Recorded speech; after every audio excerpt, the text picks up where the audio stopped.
Hi everyone, welcome back to DS Kannada vlogs YouTube channel. ಇದು ನನ್ನ Sunday vlog.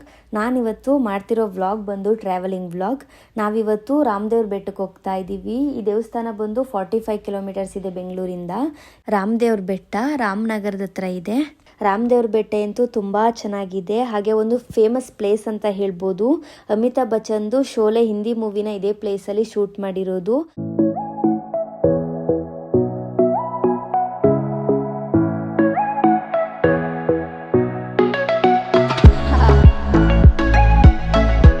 ನಾವೀಗ ರಾಮದೇವ್ರ ಬೆಟ್ಟದ ಹತ್ರ ಇದ್ದೀವಿ. ಇಲ್ಲಿಂದ ಟ್ರೆಕ್ಕಿಂಗ್ ಸ್ಟಾರ್ಟ್ ಆಗುತ್ತೆ. ಟ್ರೆಕ್ಕಿಂಗ್ ಏನು ಅಷ್ಟೊಂದು ಕಷ್ಟ ಆಗಲ್ಲ, ಯಾಕಂದರೆ ಒಂದು 500 ಸ್ಟೆಪ್ಸ್ ಇದೆ ಅಷ್ಟೇ. ಆರಾಮಾಗಿ ನಾವು ಒಂದು 30 ಮಿನಿಟ್ಸಲ್ಲಿ ನಾವು ದೇವಸ್ಥಾನ ಹತ್ರನೇ ಹೋಗ್ತೀವಿ.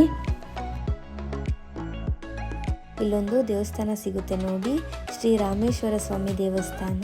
ಹಾಗೆ ಇಲ್ಲೊಂದು ಕಲ್ಯಾಣಿ ಕೂಡ ಇದೆ.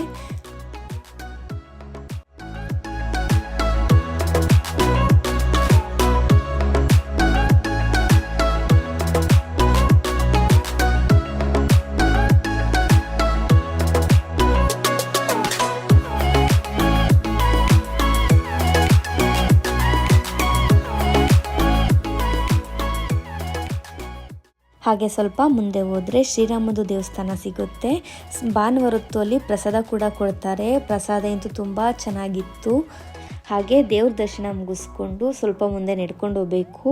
ಹಾಗೆ ಈ ಬೆಟ್ಟದ ಅಟ್ರಾಕ್ಷನ್ ಅಂತ ಹೇಳೋ 80 ಡಿಗ್ರೀಸ್ ಲ್ಯಾಂಡ್ ಸಿಗುತ್ತೆ. ಅದನ್ನ ಬೆಟ್ಟನ ಹತ್ತಬೇಕು. ಹಾಗೆಂತೂ ತುಂಬ ಸಖತ್ತಾಗಿರುತ್ತೆ ಹತ್ತಬೇಕಾದ್ರೆ.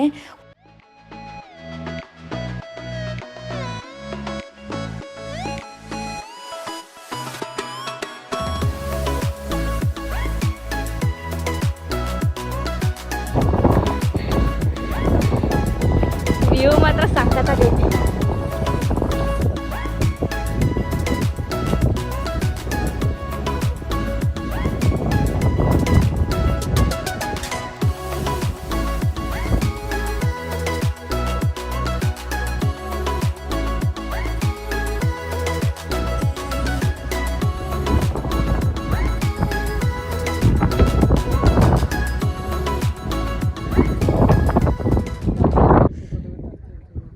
ಸುತ್ತ ಬೆಟ್ಟಗಳಿದೆ, ಮಧ್ಯದಲ್ಲಿ ನಾವಿದ್ದೀವಿ. ಚೆನ್ನಾಗೈತೆ ಅಲ್ವಾ? ಒಂದ್ಸರಿ ಬೆಟ್ಟ ಹತ್ತೋದ್ಮೇಲೆ ಹೀಗೆ ಇರುತ್ತೆ. ತುಂಬ ಚೆನ್ನಾಗಿರುತ್ತೆ. ತುಂಬ ವ್ಯೂ ಪಾಯಿಂಟ್ಸ್ಗಳು ಕೂಡ ಇದೆ. ಹಾಗೆ ನಿಲ್ಲಕ್ಕೂ ಕೂಡ ಆಗಲ್ಲ, ಅಷ್ಟು ಗಾಳಿ ಬೀಸ್ತಾ ಇರುತ್ತೆ. ಯಾರಾದರೂ ಸನ್ರೈಸ್ ಸನ್ಸೆಟ್ ನೋಡಬೇಕು ಅಂತ ಅಂದರೆ ಈ ಪ್ಲೇಸಿಗೆ ಬರ್ಬೋದು. ತುಂಬ ಚೆನ್ನಾಗಿ ಕಾಣುತ್ತೆ. ನಾವು ರಿಟರ್ನ್ ಸ್ಟೆಪ್ಸ್ ಇಳಿಬೇಕಾದ್ರೆ ನೋಡ್ಕೊಂಡು ನಿಧಾನಕ್ಕೆ ಇಳಿಬೇಕು, ಯಾಕಂದರೆ ನಮಗೆ ಸ್ಟ್ರೈಟ್ ಆಗಿರೋದ್ರಿಂದ ಕಾಣ್ತಾ ಇರಲ್ಲ. ಹಾಗೆ ತುಂಬ ಗಾಳಿ ಬೀಸ್ತಾ ಇರುತ್ತೆ, ನಿಲ್ಲಕ್ಕೂ ಆಗಲ್ಲ, ಅಷ್ಟು ಗಾಳಿ ಇರುತ್ತೆ ಅಲ್ಲಿ ಮೇಲಂತೂ. ನೀವು ರಾಮದೇವ್ರ ಬೆಟ್ಟಕ್ಕೆ ಬರಬೇಕು ಅಂದರೆ 45 ಕಿಲೋಮೀಟರ್ಸ್ ಜರ್ನಿ ಮಾಡ್ಕೊಂಡು ಬರಬೇಕು. ನೀವೇನಾದರೂ ಫಸ್ಟೇ ಬೆಟ್ಟಕ್ಕೆ ಬಂದಿದ್ರೆ ನಿಮ್ಮ ಎಕ್ಸ್ಪೀರಿಯನ್ಸ್ ಹೇಗಿತ್ತು ಅಂತ ಕಮೆಂಟ್ ಮಾಡಿ. ಎಷ್ಟು ವರ್ಷ ಆದ್ಮೇಲೆ ಬರ್ತಾ ಇದ್ದೀರಾ ಕಾಲೇಜ್ಗೆ? 5 ವರ್ಷ ಆದ್ಮೇಲೆ ಕಾಲೇಜ್ ಮುಗಿಸ್ಕೊಂಡು ಹೋದ್ಮೇಲೆ ಈ ಕಡೆ ತಲೆನೂ ಹಾಕಿತ್ತಿಲ್ಲ.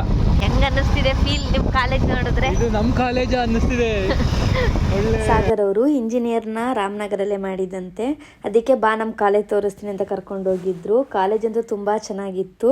ಸಾಗರ್ ಅವ್ರು ಓದ್ಬೇಕಾದ್ರೆ ಕಾಲೇಜ್ ಹಿಂಗಿರ್ನೇ ಇಲ್ಲ, ಈಗ ಫುಲ್ ಚೇಂಜ್ ಆಗಿದೆ ಅಂತ ಹೇಳ್ತಾ ಇದ್ರು. ಕಾಲೇಜ್ ನೋಡ್ಬಿಟ್ಟು ತುಂಬಾ ಖುಷಿ ಪಡ್ತಾ ಇದ್ರು 5 ವರ್ಷ ಆದ್ಮೇಲೆ ಬಂದಿದ್ದೀನಿ ಅಂತ. ಈ ವಿಡಿಯೋ ನಿಮ್ಗೆ ಇಷ್ಟ ಆಗಿದೆ ಅಂತ ಅನ್ಕೊಳ್ತೀನಿ. ಇಷ್ಟ ಆದರೆ ಪ್ಲೀಸ್ ಲೈಕ್ ಮಾಡಿ, ಶೇರ್ ಮಾಡಿ, ಸಬ್ಸ್ಕ್ರೈಬ್ ಮಾಡಿ. ಹಾಗೆ ನಿಮ್ಮ ಫ್ರೆಂಡ್ಸ್ಗೂ ಕೂಡ ಈ ವಿಡಿಯೋನ ಶೇರ್ ಮಾಡಿ. ಪ್ಲೀಸ್ ಸಪೋರ್ಟ್ ಮಾಡಿ ನನ್ನ ಯೂಟ್ಯೂಬ್ ಚಾನಲ್ನ. Thank you.